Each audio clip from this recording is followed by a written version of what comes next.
తరగతికి వచ్చేసాను. స్నేహితులు విస్తారంగా పెరిగిపోయారు. డబ్బు ఉండింది, బలం ఉండింది కనుక 7వ తరగతిలో ఒక భయంకరమైన స్నేహితుడు పరిచయం అయిపోతూ వచ్చాడు.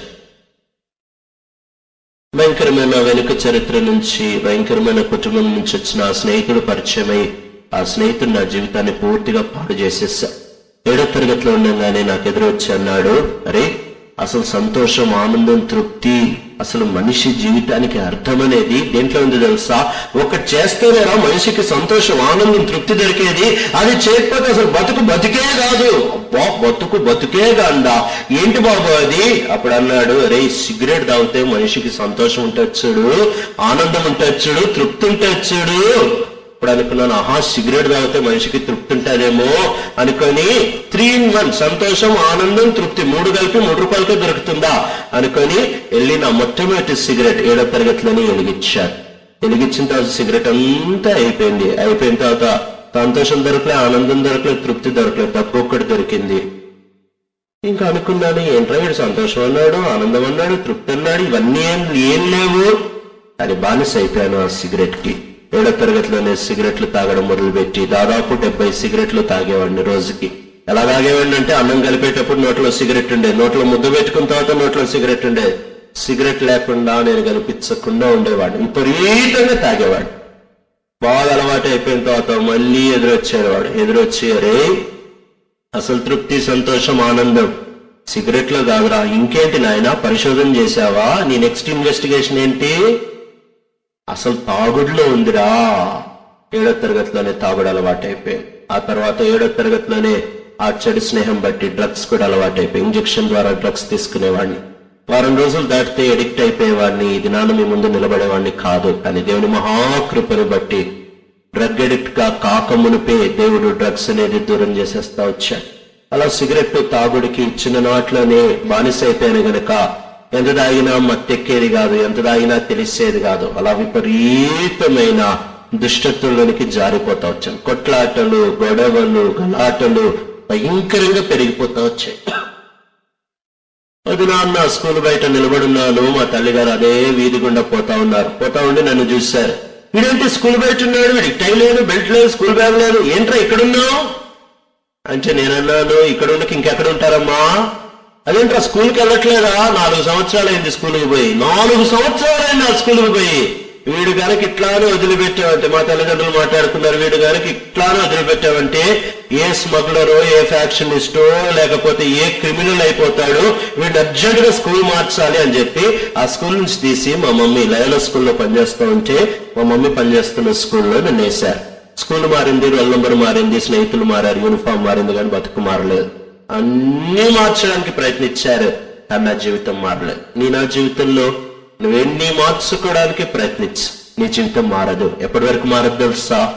యేసు ప్రభు నిన్ను దర్శించే దినం వరకు, యేసు ప్రభుకి నీ హృదయం తెరిచే దినం వరకు నీ జీవితంలో నువ్వు ఏం చేయగాక నీ జీవితం మారదు, మార్చుకోలేవు.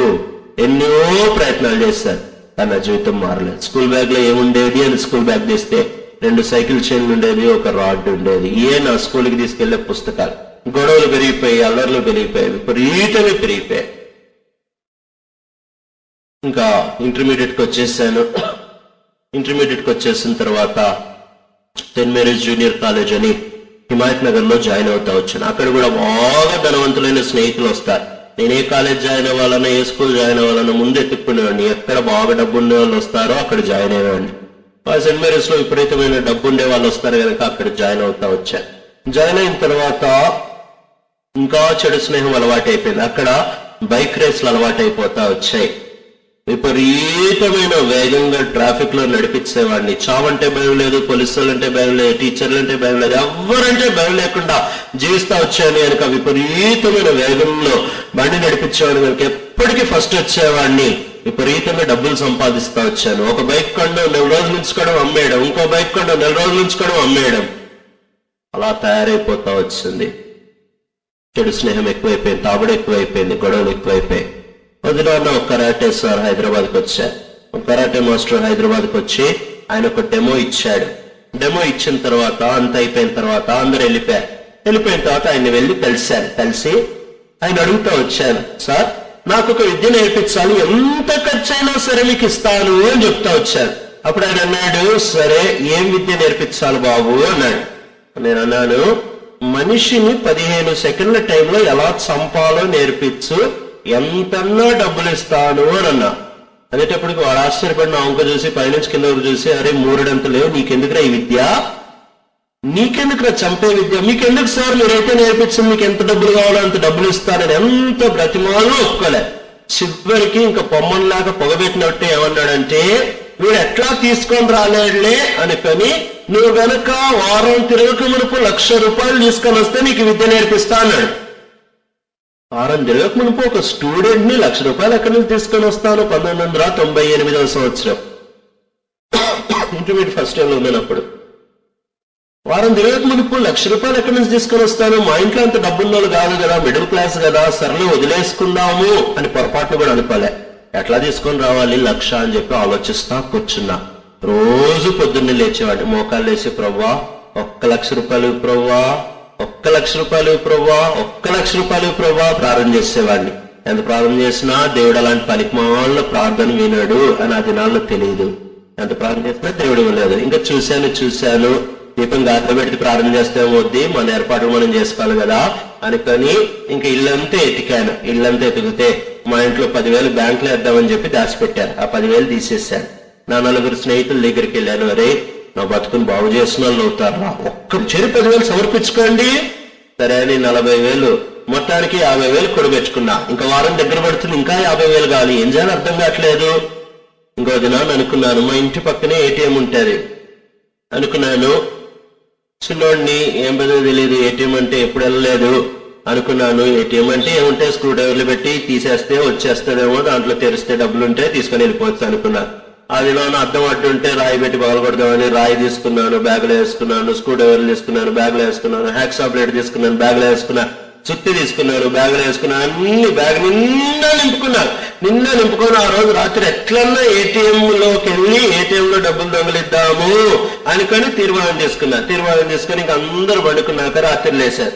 రాత్రి లేచి ఏటీఎం దగ్గరికి వచ్చాను. తలుపు తీసి లోపలికి వెళ్ళాను. అదే నా చేతిలో ఫస్ట్ టైం ఏటీఎం ఆ మిషన్ చూడటం. లోపలికి వెళ్ళాను, ఆ మిషన్ చూశాను. చూడంగానే దానికి ఒక బోర్డు తగిలిచ్చారు, నో క్యాష్. ఎంత దరిద్రం చుట్టుకుంది నా బతుక్కి.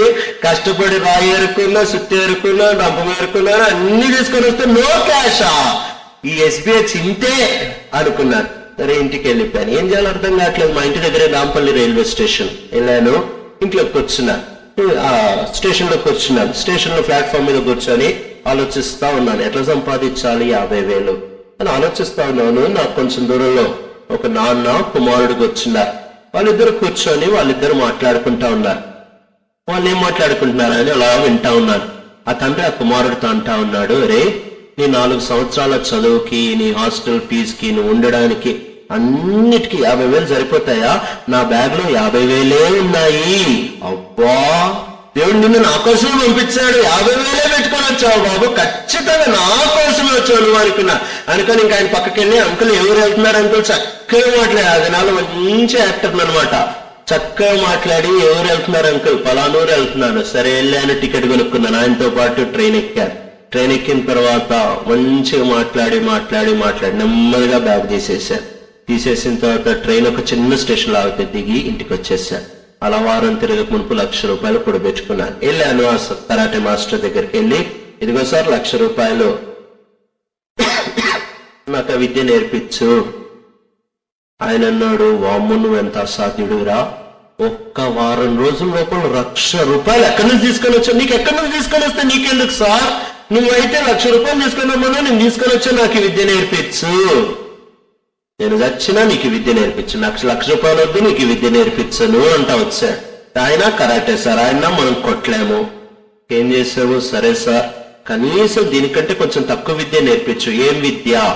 కాళ్ళు చేతులు 20 సెకండ్ల 15-20 సెకండ్ల టైంలో ఎలా గిరగొట్టాలో నేర్పించు. 40,000 అడిగాడు. మన దగ్గర 1,00,000 రూపాయలు ఉన్నాయి కదా, 40,000 ఇచ్చేసి ఇంకా 60,000 నా దగ్గర బ్యాలెన్స్ ఉండింది. కాళ్ళు చేతులు 20 సెకండ్ల టైంలో ఎలా గిరగొట్టాలో నేర్పించాడు. ఆ విద్య నేర్చుకున్నాను. ఇంటికి వచ్చేసాను. ఇంటికి వచ్చిన తర్వాత రోజు పొద్దున్న లేసేవాడిని. రోజు పొద్దున్న లేసి బైబిల్ పట్టుకునేవాడిని, పుస్తకం పట్టుకునేవాడిని, పొద్దున్నే ఇంట్లో నుంచి బయలుదేరేవాడిని. మా అమ్మ నాన్న ఎక్కడికి వెళ్తున్నారు, ఇంత పొద్దున్న ఎందుకురా, ఎక్కడికి వెళ్తున్నావు అంటే, ఎక్కడికి వెళ్తాడు, ఒక స్టూడెంట్ అనేవాడు చదువుకోవడానికి వెళ్తాడు, ఒక క్రైస్తవుడు అనేవాడు ఎక్కడికి వెళ్తాడు, ప్రార్థన చేసుకోవడానికి వెళ్తాడు. ఇంట్లో ఉంటే ఒట్టి డిస్టర్బెన్స్, నేను వెళ్ళి పార్క్ లో ప్రార్థన చేసుకుంటా అని చెప్పి పార్క్కి వెళ్ళిపోయాను. బైబిల్ పుస్తకం పక్కన బారేసి ఆ విద్య బాగా అభ్యాసం చేసేవాడు. రోజంతా పొద్దున్నంతా దాదాపు 3-4 గంటలు రోజు అభ్యాసం చేసేవాడిని ఈ విద్య నేర్చుకునే వరకు. చివరికి 3-4 నెలలు అయిపోయిన తర్వాత నమ్మకం కుదిరింది, ఈ విద్య మనకు వచ్చేసిందిరా, ఈ విద్యని మనం అభ్యాసం చేసాం, ఇప్పుడు ఎవరిని కొట్టినా కాళ్ళు చేతులు ఎరిగిపోతాయి అని చెప్పి నమ్మకం కుదిరింది. ఆ నమ్మకం కుదిరిన తర్వాత ఇప్పుడు ఎవరి మీద ప్రయోగం చేస్తే కదా తెలిసేది అసలు విద్య వచ్చిందా లేదా. ఇంకెవరిని కొట్టాలా అని ఆలోచిస్తా ఉన్నాను. అప్పుడు డౌట్ వచ్చింది, ఒకవేళ మనిషిని కొట్టాను అనుకో, వాడు కాళ్ళు చేతులు ఇరిగిపోయాయి అనుకో, మంచిదే. ఒకవేళ కొట్టిన తర్వాత ఇరగలేదు అనుకో, నా పరిస్థితి ఏమవుద్ది, నా విరిగిపోతాయేమో. ఏం చేయాలబ్బా, ఎట్లా తెలుస్తుంది మనకి విద్య వచ్చిందా లేదా అని చెప్పి శాంతినగర్ అని మా ఇంటి దగ్గర ఉండే ఒక పార్క్ లో కూర్చొని ఉన్నాను. కూర్చొని ఉంటే నా ముందు నుంచి ఒక కుక్క పోతా ఉండింది. కుక్క పోతా ఉంటే ఏం ఐడియా వచ్చింది, కుక్క మీద ప్రయోగం చేస్తే తెలుస్తుంది కదా అసలు కాళ్ళు ఎరగొచ్చిన వచ్చిందా లేదా అని. పోతున్న కుక్క వెంబడిపడి అది పరిగెడతా ఉంది. పరిగెడతా ఉంటే వెంటబడి దాన్ని పట్టుకొని 4 కాళ్ళు ఎరగొచ్చారు. 4 కాళ్ళు ఎరగొచ్చి అప్పుడు నమ్మకం కుదిరి, అబ్బా ఈ విద్య మనకు వచ్చేసింది. ఇంకా ఆ దినాల్లో మా ప్రాంతంలో కుక్కలు మనుషులు వెంబడి పరిగెత్తడం మానేసాయి. నేను కుక్క కనిపిస్తే చాలు దాని వెనకాల పరిగెత్తి దాన్ని పట్టుకొని కాళ్ళు ఎరగొచ్చాను. అట్లా మా ప్రాంతం అంతా కుక్కలన్నీ కుంటి కుక్కలైపోయాయి. ఎదురాన్న నేను మా నాన్న నడుచుకుంటా బయటకు వచ్చాను. రోడ్డు మీద నడుచుకుంటా వెళ్తా ఉంటే కుక్కలన్నీ కుంటుతా ఉంటే మా నాన్న చేసి, ఏంట్రా మొన్నటి వరకు కుక్కలన్నీ బాగున్నాయి, ఈ రోజు కుక్కలన్నీ కుంటున్నాయంటే స్వైన్ ఫ్లూ లాంటి రోగం వచ్చింటాడు డాడీ, నాకేం తెలుసు కుక్కలు కుంటుతుంటే. ఆ విద్య వచ్చిందని నేర్చుకున్నాను. అది నా జీవితంలో భయంకరమైన మలుపు. ఎప్పుడైతే ఆ విద్య వచ్చిందో ఇంకా మనుషుల మీద ప్రయోగం చేయడం మొదలుపెట్టా. రక్తం చూడండి నిద్ర పట్టేది కాదు, విపరీతమైన తాగుడు అలవాటైపోయింది, విపరీతమైన కొట్లాటలు అలవాటైపోయాయి. ఇంకా రక్తం చూడడం నిద్ర పట్టేది కాదు, కొట్లాటలు విపరీతంగా పెరిగిపోయాయి. తలలు బాలగొట్టాలు, కాళ్ళు చేతులు ఎరగొట్టాలి. ఒకవేళ ఎవరిని కొట్టకుండా రాత్రి ఇంటికి వచ్చేసి పండుకున్న తర్వాత అమాంతంగా మా అమ్మ నాన్న పక్కనే ఉంటారు, అమాంతంగా ఎవరో వచ్చి లేపారే నువ్వు రక్తం చూడలేదురా వినిపిస్తా ఉంటే లేచేవాడిని. ముందుపటి తీసి పక్కన పెట్టేసి రాత్రి బయలుదేరి తలుపు తెరుచుకొని బయటకు వచ్చి రోడ్డు మీద ఎవరు కనిపిస్తే వాళ్ళు ఏ కారణం లేకుండా కొట్టి కింద పారేసి రక్తం కారుతుంటే రక్తం అంతా చేతులకు పోసుకొని అప్పుడు సంతోషంగా ఇంటికి వచ్చేవాడు. అలాంటి దౌర్భాగ్యమైన జీవితం ఇలా గడుస్తా వచ్చింది. రోజు రోజుకి నేరాలు పెరిగిపోతా ఉన్నాయి. కాలేజీలో ఉన్నాను, లేటుకి వెళ్తే ఏ సార్ అడిగినా ఏ మేడం అడిగినా నిర్దాక్షిణంగా కొట్టేవాడు. ఇలా గడిచిపోతా వచ్చిన జీవితం. వదినా అన్నా విపరీతంగా తాగిన తర్వాత ఇంటికి చాలా ఆలస్యంగా వెళ్ళేవాడిని, 2-3 గంటలకు వెళ్ళేవాడిని. ఎందుకంటే ఇంటికి లేటుగా వెళ్తే ఇంట్లో వాళ్ళు పండుకొని ఉంటారు గనక తలుపు కొడితే వాళ్ళు తలుపు తీసేసి వెళ్ళి నిద్రపోతారు, నేను వెళ్ళి నా గదిలో నేను పండుకోవచ్చు అనుకొని ఆలస్యంగా ఇంటికి వెళ్ళేవాడిని. బాగా ఆలస్యం అయిపోయింది, మేము అపార్ట్మెంట్స్ లో ఉంటాము. ఇంటికి వచ్చి బండి స్టాండ్ వేశాను. బండి స్టాండ్ వేస్తా ఉంటే ఆ గేట్ ప్రతిరోజు ఆలస్యంగా వచ్చి గేట్ కొడితే వాచ్మెన్ వచ్చి గేట్ తీస్తాడు. ఆ వాచ్మెన్ గేట్ తీసి ఆ రోజు బాగా తాగున్నాను నా దగ్గరకు వచ్చి, నీకేం సిగ్గు అనిపించలేదా, నీకేం బుద్ధి అనిపించలేదా, రోజు తాగుతావేంటి బాబు అన్నాడు. వాడు ఎప్పుడైతే ఆ మాట అన్నాడో నాకెంతో కోపం వచ్చిందంటే, ఒరే నువ్వు తాగడానికి 1 రూపాయలు ఇచ్చావరా నాకు, లేకపోతే అసలు నువ్వు నాకు బంధువువా, నువ్వు నాకు ఎవడివి, మేమిచ్చే డబ్బుల మీద నువ్వు బతుకుతున్నావు, నువ్వు ఉద్యోగం చేసుకుంటున్నావు, నన్ను అడుగుతావు నువ్వు ఎందుకు తాగుతున్నావు అని చెప్పి కోపం వచ్చేసి బాగా కొడదాం అనుకుని స్టాండ్ వేసి వెళ్ళాను. విపరీతంగా తాగున్నాను, కొడదాం అనుకుని వెళ్ళాను. వాడే శుభ్రంగా కొట్టాడు. విపరీతంగా దెబ్బలు తిన్నాను. దెబ్బలు తిన్న తర్వాత బండి తీసుకున్నాను, నిద్ర పట్టట్లేదు. వీడు నన్ను కొడతాడా, వీడిని ఖచ్చితంగా చంపేస్తాను అని తీర్మానం తీసుకున్నా. బయటకు వచ్చేస్తాను. నా స్నేహితులు ఇంటికి వెళ్ళాను. అదేనో రాత్రంతా నిద్ర పట్టలేదు. ఎలా చంపాలి ఆలోచించి చివరికి అనుకున్నాను, నేను చంపితే ఎంతన్నా ఈ రోజు కాకపోయినా రేపన్నా బయటపడుతుంది, ఎందుకన్నా మంచిది వేరే వాళ్ళతో చంపిద్దామనుకొని డబ్బులు తీసుకుని వెళ్ళి భయంకరమైన రౌడీల దగ్గరికి వెళ్ళి వాళ్ళకి అడ్వాన్స్ ఇచ్చేశాను. అడ్వాన్స్ ఇచ్చి పలానా రోజు పలానోడిని మా ఇంటి దగ్గరే నా కళ్ళ ముందే చంపాలి అని డబ్బులు ఇచ్చేసా. పని అయిపోయిన తర్వాత మిగిలిన డబ్బులు ఇస్తానన్నా. ఆ దినం వచ్చింది. ఆ దినాన్ని నా దాదాపు 6 వచ్చారు మా ఇంటికి. ఇంటికి 6 వచ్చిన తర్వాత సెల్లార్కి వాచ్మెన్ తీసుకొని వెళ్ళాం. కింద బారేసాం, కాళ్ళు చేతులు కట్టేశాం. కట్టేసిన తర్వాత వాళ్ళ కత్తులు తీసుకొని వచ్చారు. అరే పొడిచి చంపొద్దురా, వీడు ఒకేసారి చావకూడదు, వీడికి నొప్పి అంటే ఏంటో, బాధ అంటే ఏంటో, వేదన అంటే ఏంటో, నరకం అంటే ఏంటో, మంజిత్ని కొట్టడం అంటే ఏంటో వీడికి తెలవాలి. భూమి మీద ఎట్లా తెలవాలి అంటే కాళ్ళు దగ్గరికి పెట్టి పాదాల దగ్గర నుంచి గోరు దగ్గర నుంచి కీమా ఎట్లా కొడతారో అలా చిన్న చిన్న చిన్న చిన్న ముక్కలు కొట్టుకుంటా రావాలి. నరకం అంటే ఏంటో వాడు భూమి మీద అనుభవించాలి, అల్లాడిపోవాలి వాడని చెప్తా వచ్చారు. సరే అని కాళ్ళు పట్టుకున్నారు, కత్తి తెచ్చుకున్నారు. కాళ్ళ దగ్గర నుంచి చిన్న చిన్న చిన్న చిన్న ముక్కలు కొడతా వచ్చారు. చిన్న చిన్న ముక్కలు కొడతా ఉంటే మాంసం ఎగిరి అవతల పడి రక్తం కారుతా ఉంటే మనిషి అల్లాడిపోతా ఉన్నాడు, కేకలేయడానికి ప్రయత్నిస్తా ఉన్నాడు. అసలు ఆ మనిషి తట్టుకోలేకుండా విల్లవిల్లా ఆడిపోతున్నాడు. అది చూస్తా ఉన్నా గాని ఇంకా కోపం పెరుగుతుంది. నన్ను కొడతాడా అలా కాళ్ళు కొట్టుకుంటా మోకాళ్ళ వరకు కాళ్ళు కొట్టేసి మొత్తం చిన్న చిన్న మాంసపు ముక్కలు చుట్టూ పడిపోయి రక్తం కారిపోయి మొత్తం రక్తపు మడిగైపోయింది. ఇంకొంచెం పైకి వస్తే వాడు చచ్చిపోతాడు. అలా అదే సమయానికి ఆ రాత్రి ఒక కారు వచ్చింది పార్కింగ్ చేయడానికి. కింద చెల్లారికి ఆ కారు వచ్చింది. ఆ కార్ లైట్స్ మా మీద పడ్డాయి. దాని వెలుగు ఎప్పుడైతే మా మీద పడిందో 6 కత్తులు అక్కడ పారేసి పారిపోయారు. పారిపోయిన తర్వాత నేను ఒక్కడే నిలబడ్డాను. పక్కన వాచ్మ్యాన్ చుట్టూ కత్తులు పారేస్తున్నాయి, చుట్టూ రక్తం. ఒక్కడే నిలబడ్డాను. ఇంకెళ్ళాను ఆ కార్ దగ్గర నిలబడి, ఆ కారు అంకుల్ తెలుసు, మా అపార్ట్మెంట్స్ లో ఉంటాడు గనక చెప్పాను, ఒకవేళ ఈ విషయం గనక బయట తెలిసిందనుకో నిన్ను చంపేస్తా, నీ భార్యను చంపుతా, నీ కూతుర్ని చంపేస్తా, జాగ్రత్త, ఇంటికి వెళ్ళిపో. వణుక్కుంటా కార్ పార్క్ చేసి ఇంటికి వెళ్ళిపోయాడు. ఇంటికి వెళ్ళిన తర్వాత కత్తి తీసుకొని ఇంకా కత్తి ఎత్తాను, పొడిసేసి చంపేద్దామని అదే సమయంలో ఒక ఆలోచన వచ్చింది. ఒకవేళ నేను చంపేసాననుకో, ఇప్పుడు చూసిన ఆయన ఈ రోజు చెప్పడు, రేపు చెప్పడు, ఈ సంవత్సరం చెప్పడు, రేపు వచ్చే సంవత్సరం చెప్పడు. ఒక 3 సంవత్సరాల తర్వాత ఎప్పుడో ఒకసారి పొరపాటునే చెప్పాడనుకో, నేను చూశాను వీడు చంపడము అని చెప్పాడంటే నా బ్రతుకంతా సెంట్రల్ జైల్లో కూర్చోవాలి. వీడికి బుద్ధి వచ్చింది కదా, వదిలిపెడదామని చెప్పి వాళ్ళ భార్యను పిలిచి, ఇదిగో మీ భర్తను తీసుకొని వెళ్ళిపో అని చెప్పారు. గుండె ఆగిపోయింది వాళ్ళ భర్తను చూసేవారు. ఇంకోసారి హైదరాబాద్ పట్టణంలో కనిపించారంటే ఎక్కడ కనిపిస్తే అక్కడే పొట్టి చంపేస్తారు. వెళ్ళిపోయారు వాళ్ళిద్దరు ఆ రాత్రి. వెళ్ళిపోయిన తర్వాత ఇది జరిగి దాదాపు 10 సంవత్సరాలు. 10 సంవత్సరాలు అయిపోయిన తర్వాత ఒక 4-5 నెలల కిందట కర్నూలు జిల్లాలో ఆత్మకూరు అనే ఊరికి పరిచర్కి వెళ్తా వచ్చాడు. ఆ ఊరికి పరిచర్కి వెళ్ళాను. పరిచర్య అంతా అయిపోయింది. అయిపోయిన తర్వాత అక్కడి నుంచి కావలికి పరిచర్కి వెళ్తా ఉన్నారు. బస్సు ఎక్కిచ్చారు. బస్సు ఎక్కి హైటెక్ బస్సు ఎక్కి కూర్చున్నారు. నా పక్కన ఒక ఆయన కూర్చున్నాడు. ఆయన ఎవరో కాదు, నేను ఎవరి కాళ్ళు అయితే నరికిచ్చానో ఆ వాచ్మ్యానే నా పక్కన కూర్చున్నాడు. ఆ వాచ్మ్యాన్ నా పక్కన కూర్చున్నాడు. ఆయన పక్కొచ్చి కూర్చున్నాడు.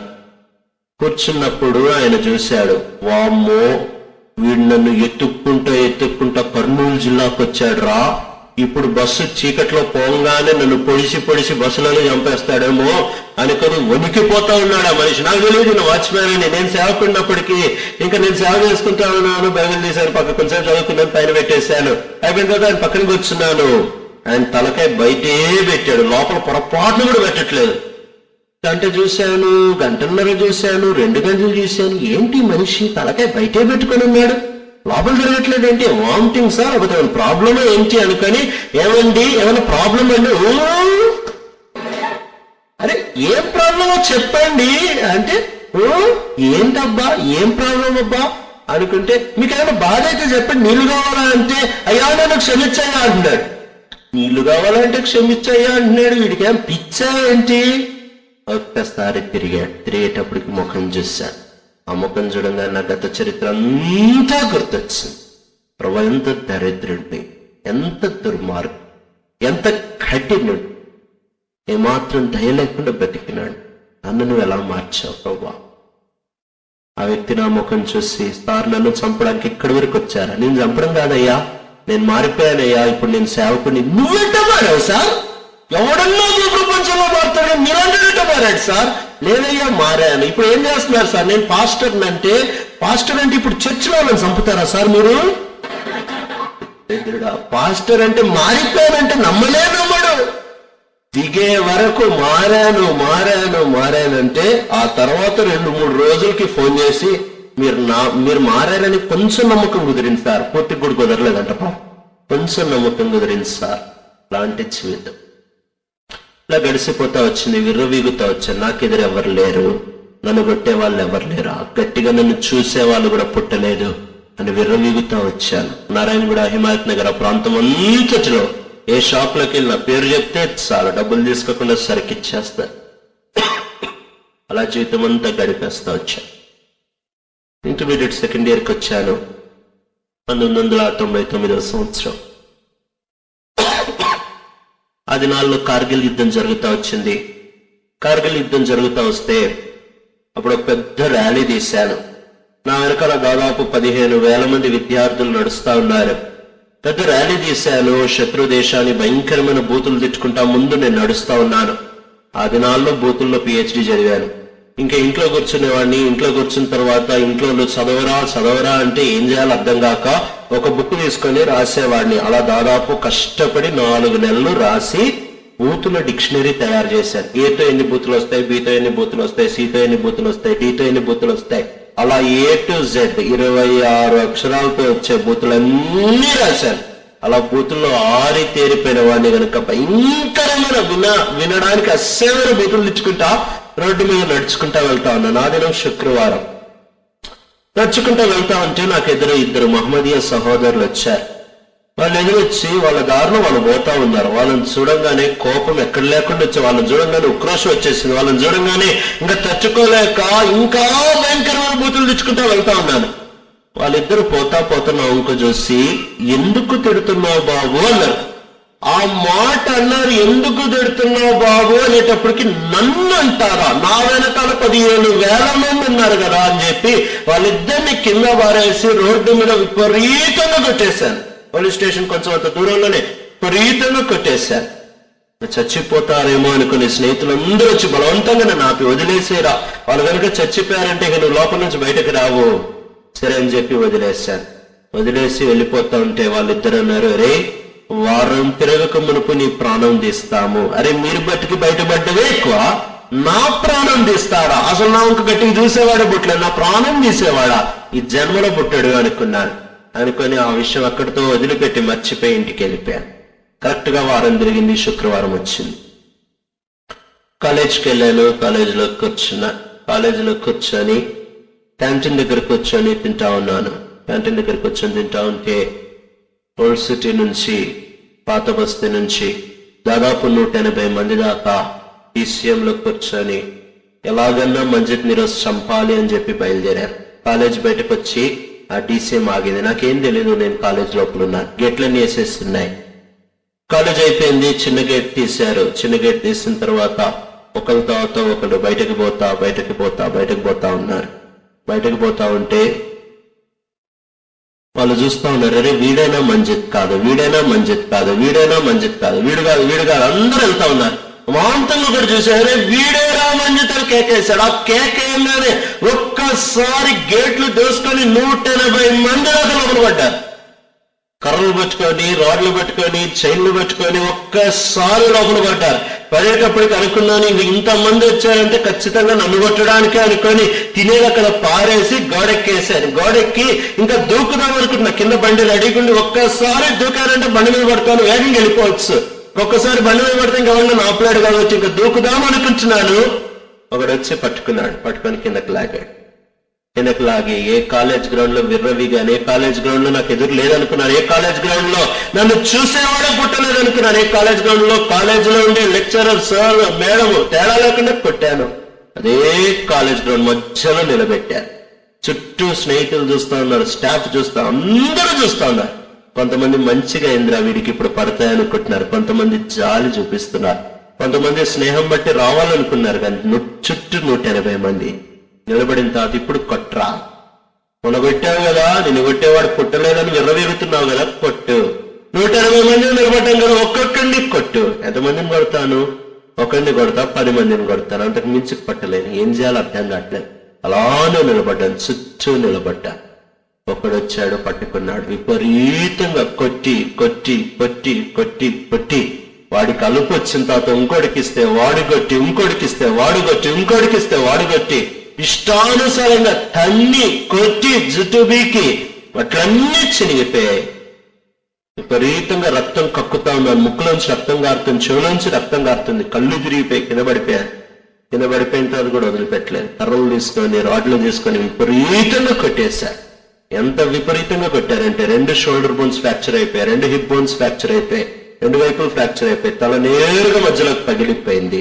ఇటువైపు 2 ఎముకలు విరిగిపోయాయి రిప్ కేజ్ లో, ఇటువైపు 3 ఎముకలు విరిగిపోయాయి. స్పృహ తప్పిపోయింది. స్పృహ తప్పిపోతే రక్తం కక్కుతున్నాను. అందరూ అనుకున్నారు వీడు చచ్చిపోయాడు రా. వాళ్ళు కూడా చూశారు వీడు చచ్చిపోయాడు. ప్రతి ఒక్కడు వెళ్ళేటప్పుడు నా ముఖం మీద కాలు పెట్టి తొక్కి వెళ్ళిపోయాడు. అలా పడిపోయినా కాలేజ్ వాళ్ళు అంబులెన్స్ పిలిపించారు. అంబులెన్స్ లో ఎక్కించుకున్నారు. వీడు చచ్చిపోయాడు కదా సార్, ఎందుకు హాస్పిటల్ లేదు, తీసుకెళ్ళండి. హాస్పిటల్ అడ్మిట్ చేశారు. నిమ్స్ హాస్పిటల్లో ఐసీయూలో జాయిన్ చేశారు. భయంకరమైన పరిస్థితి, రక్తం విపరీతంగా వెళ్ళిపోయింది, ఎన్నో ఫ్రాక్చర్. ఆ దినాన్న చనిపోవాల్సినాడు. ఆయన దేవుడు మహాకృప చేత 3 దినాల తర్వాత తిరిగి స్పృహ వచ్చింది, తిరిగి లేచారు. తిరిగి నా పనులు నేను చేసుకుంటా ఉన్నాను. ఇంత జరిగినా నా బ్రతుకు మారలేదు, ఇంత జరిగినా నా జీవితంలో ఏం మార్పు లేదు. ఇంకా అదే గొడవలు, ఇంకా అదే కొట్లాడు. ఒక దినం అనుకున్నాను, ఇలాంటి బ్రతికెందుకు బ్రతకడం. ఒక పక్కన బ్రతుకుతూనేమో కొట్లాటలు, సిగరెట్లు, తాగుడు, బూతులు, బైక్ రేసులు, విపరీతమైన డబ్బు సంపాదన. ఇవన్నీ మానేద్దామంటే నా వల్ల కావట్లేదు. బతుకుతే పాపం చేస్తున్నాను. ఒకటే సొల్యూషన్, ఒకటే మార్గం, ఆత్మహత్య చేసుకొని చచ్చిపోవాలి. బతకడం ఎందుకు ఇలాంటి బతుకు, దీనికంటే చచ్చిపోతే మేలు కదా అనుకున్నాను. ఆత్మహత్య చేసుకోవడానికి ఎన్నో ప్రయత్నాలు చేశాను, విపరీతంగా ఎన్నో ప్రయత్నాలు చేశాను. కానీ దేవుడు మహాకృపచే మా తల్లిదండ్రుల ప్రార్థన, దేవుడు నన్ను ఆత్మహత్య నుంచి ఎన్నోసార్లు ప్రయత్నం చేస్తున్నా, తప్పిస్తా వచ్చాడు. అది నాన్న సైకిల్ తీసుకున్నాను, బ్యాగ్ దానికి పెట్టాను, కాలేజ్ బ్యాగ్ పెట్టి గోల్కొండ పోర్టుకి వెళ్ళిపోయాను.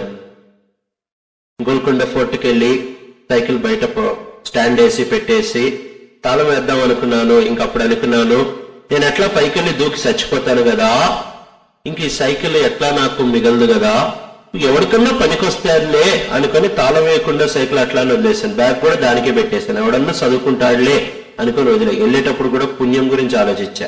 ఇంకా అది అక్కడ పెట్టేసి గోల్కొండ టికెట్ తీసుకొని పైకి ఎక్కుతా ఉన్నాను. పైకి ఎక్కి సగం దూరం ఎక్కేసాను. సగం దూరం ఎక్కిన తర్వాత ఇంకా దూకేద్దాం, ఇక్కడి నుంచి చచ్చిపోదామని చివరికి వెళ్ళాను. ఆ సమయంలో ఒక చిన్న తలంపు వచ్చింది. అరే మధ్యలో నుంచి నువ్వు గనక దూకావనుకో, కింద పడిన తర్వాత పొరపాటున నీ కాళ్ళు చేతులు ఇరిగి నువ్వు చచ్చిపోలేదనుకో, నీ బతికెట్లయిపోద్ది. కరెక్టేరా, ఇక్కడ నుంచి దూకామంటే కాళ్ళు చేతులు ఇరిగి నేను చచ్చిపోలేదనుకో, నా బ్రతుకు ఘోరం. బెస్ట్ ఏంటంటే పైకి వెళ్ళి దూకుదాం, అప్పుడు 100% బతుకుదామన్నా బతకలేని చచ్చిపోతాము అనుకుని పైకి ఎక్కుతా ఉన్నాను. ఇంకొక 10-20 మెట్లు ఉంటాయి, ఇంకా పైకి వెళ్తా. అక్కడి నుంచి ఒక్కసారి దూకానంటే ఇంక ఎట్టి పరిస్థితిలో చచ్చిపోతారు. పైకి వెళ్తా ఉంటే కింద నుంచి ఒకడు, బాబు టైం అయిపోయింది కిందకి రా అన్నాడు.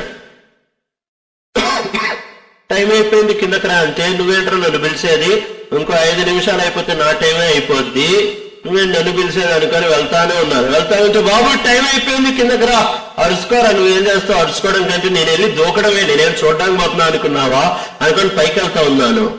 పైకి వెళ్తా ఉంటే వాడు ఒలింపిక్స్ లో పాల్పొందాడు, ఎక్కడ పాల్పొందాడు తెలియదు కానీ అమాంతంగా పక్కొచ్చి నిలబడ్డాడు. ఎట్టొచ్చాడు అక్కడి నుంచి ఇక్కడికి, ఇంత జల్ది ఎట్టొచ్చావు, నా భుజం మీద చేయిస్తాడు. భుజం మీద చేసి, నీకు అర్థం కావట్లేదు కిందకి రమ్మంటే.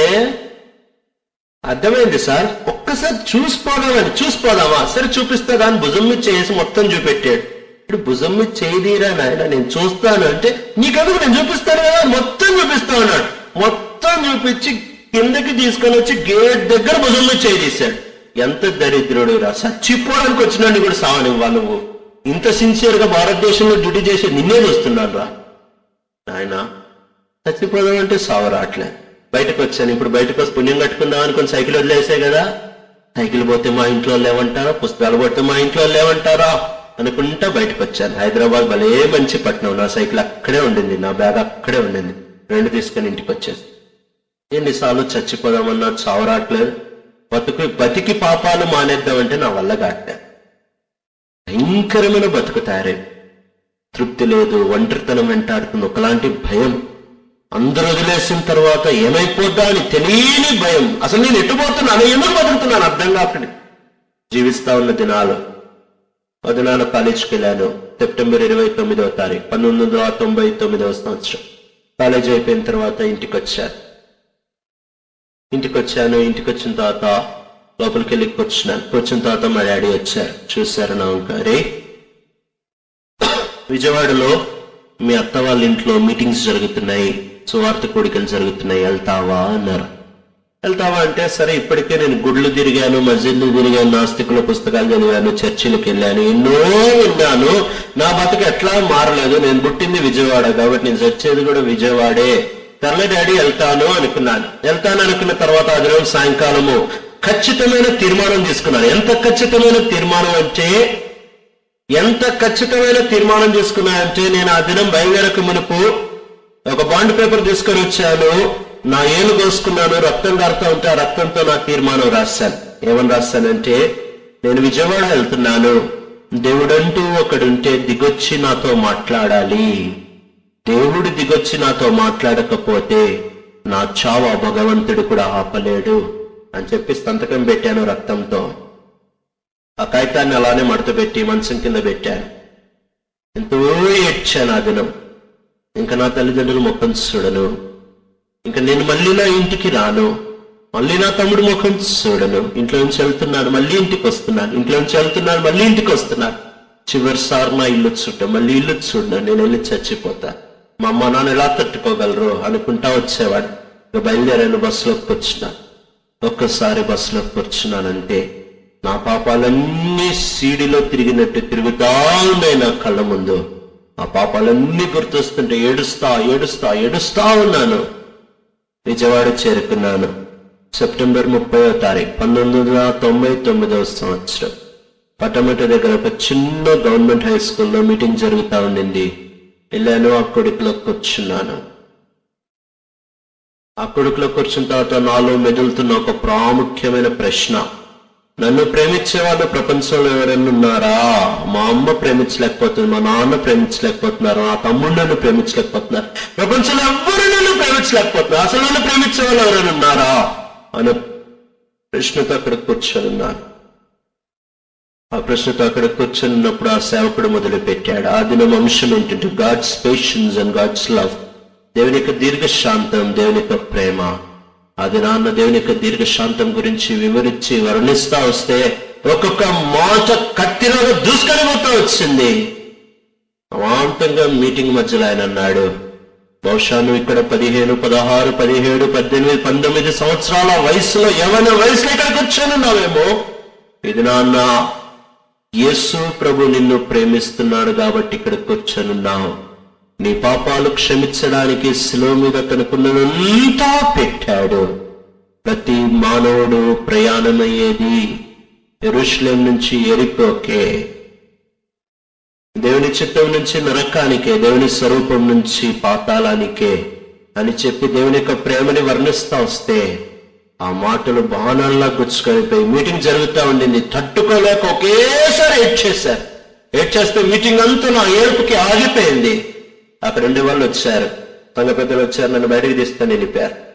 మీటింగ్ అంతా అయిపోయిన తర్వాత సేవకుడు నేను గదిలో కూర్చున్నా, ఆ స్కూల్లోనే కూర్చున్నా, తలుపుకి బోల్ట్ పెట్టాను. ఆ సేవకుడు అడిగాడు, ఎందుకు ఏడ్చావు బాబు? అప్పుడు నేను అన్నాను, అంకుల్ మీరు ఒక మాట అన్నారు, యేసు ప్రభు నన్ను ప్రేమిస్తున్నాడు అన్నారు. ఆ మాట తట్టుకోలేక ఏడ్చాను. ఇది నిజమా? యేసు ప్రభు నాలాంటి కూడా ప్రేమించగలడా? ఆ సేవకుడు అన్నాడు, అవును బాబు ప్రేమించగలడు. ఎలాంటి వాడు నన్ను ప్రేమించగలడు, నిన్ను కూడా ప్రేమిస్తున్నాడు. నేను అన్నాను, అంకుల్ మీకు నా గురించి అసలు తెలియదు.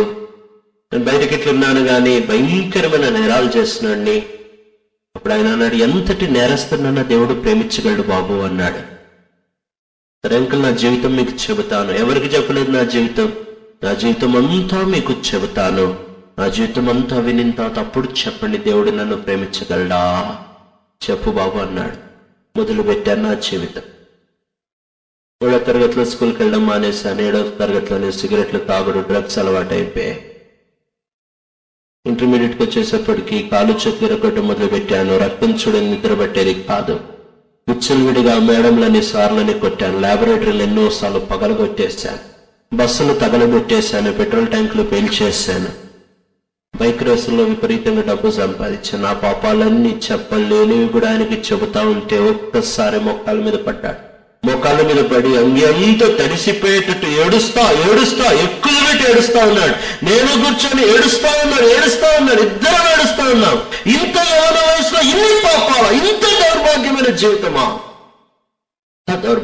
జీవితమా?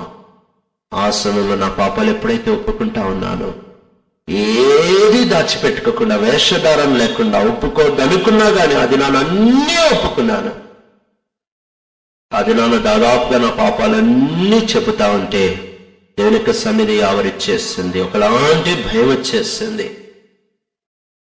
నా పాపాలన్నీ ఒప్పుకున్న తర్వాత ఆయన అడిగాను, ఇప్పుడు చెప్పండి అంకుల్, నాలాంటి వాడిని యేసు ప్రభు ప్రేమించగలడా? ఎప్పుడైతే ఆ మాట పలికానో ఆ మనిషి వణికిపోతున్నా వంక చూసి, కన్నీరు ఆగలేక పెదాలు అలా అల్లాడిపోతున్నా వంక చూసి, నేను అసలు యేసు ప్రభు ఎలా ప్రేమిస్తున్నాడో నాకు అర్థం కావట్లేదయ్యా. కానీ బైబిల్ 2 చేతుల్లో పట్టుకున్నాడు. 2 చేతుల్లో బైబిల్ పట్టుకొని, దేవుడు నిన్ను ప్రేమిస్తున్నాడని బైబిల్ చెబుతుందయ్యా, ఆయన ఖచ్చితంగా నిన్ను ప్రేమిస్తాడు. ఆ ఒక్క మాట నా జీవితాన్ని మార్చి, యేసు ప్రభు నీ కొరకు ఏం క్రైమ్ చెల్లించాడు, ఎంతగా నీ కొరకు ప్రయాసపడ్డాడు, ఎంతగా నీ కొరకు ప్రాణం పెట్టాడు. ఆ దినమాదే ఆ సేవకుడు వర్ణిస్తా ఉంటే హృదయం అంతా మైనవని కరిగిపోయింది. కఠినమైన హృదయంలోనికి ప్రేమ చచ్చుకొని పోయింది. ఆ దినం యేసు ప్రభువు లేక నేను బతకలేను, నా పాపాలు క్షమించు. ఆ దినాన మోకాల మీద పడి సెప్టెంబర్ 30వ తారీఖు 1999 సంవత్సరం రాత్రి 8:30 గంటలకి ఆ గవర్నమెంట్ హై స్కూల్లో మోకాల మీద పడి నా పాపాలని క్షమించని ఒప్పుకున్నాను. యేసు ప్రభు నా జీవితం మార్చేశాడు. ఆ దినం నుంచి చావనే ఆలోచన పోయింది. సిగరెట్లు, తాగుడు, కొట్లాటలు, బూతులు, బైక్ రేసులు, డబ్బు సంపాదన ఇవన్నీ మానేశాను. అన్నీ మానేసి ప్రభు కొరకై జీవించడం మొదలు పెడతా వచ్చాను. దేవుని యొక్క ప్రేమ సామాన్యమైనది కాదు. ఎలాంటి వాడినన్నా వెతుకుతాను, ఎలాంటి వాడినన్నా పట్టుకోగలదు. ఆఖరికి తనన్నే హింసిస్తున్న సౌలు అపోస్తల కార్యంలో ఎప్పుడైతే ప్రయాణం చేసి వెళ్తా ఉన్నాడో, తనని వెతుకుతా వచ్చి సౌలుకి ప్రత్యక్షమై మాట్లాడుతా ఉన్నాడు. ఇవెవరివి? నీవు హింసించుచున్న యేసుని. బైబిల్లో మొట్టమొదటి ఏకైకసారి యేసు ప్రభు తన పేరు చెప్పుకున్న సందర్భం నీవు హింసించుచున్న యేసు. ఆ మాట సౌలు యొక్క జీవితాన్ని మార్చేసి నా జీవితానికి కూడా ఆ దినం యేసు ప్రభు యొక్క ప్రేమ తాకింది. నా జీవితం మారిపోయింది. తాగుడులో లేని సంతోషం, సిగరెట్లో లేని సంతోషం, కొట్లాటల్లో లేని సంతోషం, డబ్బులో లేని సంతోషం, చదువులో లేని సంతోషం, బలంలో లేని సంతోషం, శౌర్యంలో లేని సంతోషం, కొట్లాటల్లో దేంట్లో లేని సంతోషం ఆ దినాన్న పొందుతాడు. ఏలిపోయాను ఒక్కసారి. ఆ పాపాలన్నీ దేవుడు తీసేశాడు. ఒక్క చిన్న 3 ముక్కల ప్రార్థన జీవితాన్ని మారుస్తాడా? వాస్తవంగా మార్చింది కాబట్టి ఇక్కడ సాక్షిగా నిలబడ్డాను. ఈ దినాన్ని ఇక్కడికి కూర్చొని ఇంకా ఎవరన్నా యేసు ప్రభువుని అంగీకరించకుండా ఆలస్యం చేస్తా ఉంటే ఇదే రక్షణ దినం. ఒకవేళ ఆలస్యం చేసావనుకో, ఒక దినం వస్తే అది చావు వచ్చి నీ తలుపు తడతాది. నీ తలుపు తట్టినప్పుడు చావుకి తర్వాత వస్తాను, పోస్ట్ పోన్ చేస్తాననేది ఉండదు. అది వచ్చి తలుపు తట్టిందంటే తీసుకొని పోతాడంతే. నేను సెప్టెంబర్ 30వ తారీఖున మారుమనసు పొందాను. అక్టోబర్ 5వ తారీఖున నా స్నేహితులు చూశారు, నా శత్రువులు చూశారు, వీళ్ళ మార్పు వచ్చేసిందిరా, ఇదే సమయం వీడిని చంపడానికి అని అక్టోబర్ 5వ తారీఖున 4 కిరాయి హంతకుల్ని మా ఇంటికి పంపించారు. 4 కిరాయి హంతకులు వచ్చారు, నన్ను తీసుకుని వెళ్ళారు. ఏ చోటైతే నా వాచ్మ్యాన్ కాళ్ళు పెట్టించారు అదే చోట్లో నన్ను పడుకోబెట్టారు, అదే చోట్ల నన్ను పారేసి కత్తెత్తారు. ఒక్కొక్కడికి 40,000 ఇస్తామని ఒప్పుకున్నారు. 20,000 అడ్వాన్స్, 20,000 చచ్చిపోయిన తర్వాత కత్తెత్తారు. ఏం చేయాలో అర్థం కావట్లేదు, మారిపోయాను, తిరిగి కొట్టలేను. ఒకటే ప్రార్థన చేశాను, ప్రభా మారక ముందేమో నేను కొట్టేవాడిని, ఇక్కడ నుంచి తప్పించుకొని బయటపడేవాడిని, కానీ ఇప్పుడు మారిపోయాను, చేయెత్తలేను, చేయి రావట్లేదు కూడా, ఏం చేయాలి? అప్పుడు దేవుడికి చిన్న తలంపిచ్చాడు. దేవుడు అనే పేరు చెప్పు, వాళ్ళు వణిక్కుంటా కత్తెక్కడ పారేసి వెళ్ళిపోతా. ఏంటి ప్రభా, ఒక జోక్కన్న హద్దు ఉండాలి, కిరాయి హంతకులకి దేవుడు అనే పేరు వింటే భయపడతాడు ఎక్కడన్నా? వీళ్ళకి నేను చెప్పేది ఏం భయపడతాను ప్రభా, నువ్వు చెప్పు. అప్పుడు వాళ్ళు ఇంకా చూశాను, కథలా పచ్చుకున్నా, ఇంకా పొడవడానికి సిద్ధంగా ఉన్నారు. వాళ్ళు ఇంకా చూశారు, రే ఒక 5 రోజుల ముందు కనుక మీరు నన్ను పొడవడానికి వచ్చింటే ఏదో ఒకటి చేసేవాడు, మిమ్మల్ని పొడిచి నేనన్నా చచ్చిపోయాను, కానీ ఇప్పుడు నేను మారిపోయాను. ఇప్పుడు మీరు నన్ను చంపితే నేనేం చేయను, కానీ నన్ను రక్షించిన దేవుడు మిమ్మల్ని వదిలిపెట్టాడు రా అన్న. ఆ మాట వినంగానే, ఒరే వీడు కొడితేనే తట్టుకోలేము, వీళ్ళ దేవుడంట, వీళ్ళ దేవుడు వదిలిపెట్టాడంట, ఎందుకన్నా మంచిదిరా, వీడితో వచ్చింది మనకెందుకని చెప్పి వదిలేసి వెళ్ళిపోయారు. కిరాయి హంతకులు ఏం చెప్పినా వదిలిపెట్టరు. అలాంటిది దేవుడనే మాటకి ఇంత భయము పడతారా అని ఆ దినాన్ని తెలుసుకున్నాను. ఎప్పుడైతే దేవుడనే మాట చెప్పాను, వదిలిపెట్టి వెళ్ళిపోయాను, మోకాళ్ళ మీద పడ్డాను. అక్కడే, ప్రభా ఒకవేళ మారు మనసు పొందకపోయి ఉంటే ఖచ్చితంగా ఈ దినాన్ని చచ్చిపోయేవాడు. బహుశా ఈ దినాన్ని నువ్వు ఆలస్యం చేసావనుకో, నీకేం జరుగుద్దో నీకే తెలియదు. ఆలస్యం చేయవాకు. యేసు ప్రభు సిలువ ప్రేమకి సాటైన ప్రేమ ఇంకోటి లేదు. నీ కొరకు తనకున్నదంతా ఇచ్చిచ్చాడు, తనకున్నదంతా పెట్టాడు. సిలువ మీద ఎంతగా నలగొట్టబడ్డాడంటే, ఆయన రక్తమంతా కారింతతో బలం తీసుకొని గుండె దగ్గర పొడుస్తా ఉంటే ఇంకేముంది, ఇదిగో నా నీళ్లు కూడా తీసుకో, శరీరం రక్తమంతా ఇచ్చేశాడు, నీరంత ఇచ్చేశాడు, మహిమంత ఇచ్చాడు, ఉన్నతనమంత ఇచ్చాడు, బలమంత ఇచ్చాడు, శౌర్యమంత ఇచ్చాడు, అన్నీ ఇచ్చేశాడు. రిక్తుడిగా దాసుని స్వరూపం ధరించి శిలువ మీద నీ కొరకు వేలాడుతా ఉన్నాడు. అలాంటి వాడినన్నా ప్రేమించగలడు, అలాంటి వాడినన్నా దగ్గర తీగలడు, అలాంటి వాడినన్నా మార్చడు. మోకాళ్ళ మీద కొద్దాం, ప్రార్థన చేసుకుందాం. మోకాళ్ళ మీద కొద్దాం, కళ్ళు మూసుకుందాం, ప్రార్థన చేసుకుందాం. 1 నిమిషం మౌనంగా ఉందాం. దయచేసి ఎవరు లేచి వెళ్ళొద్దు.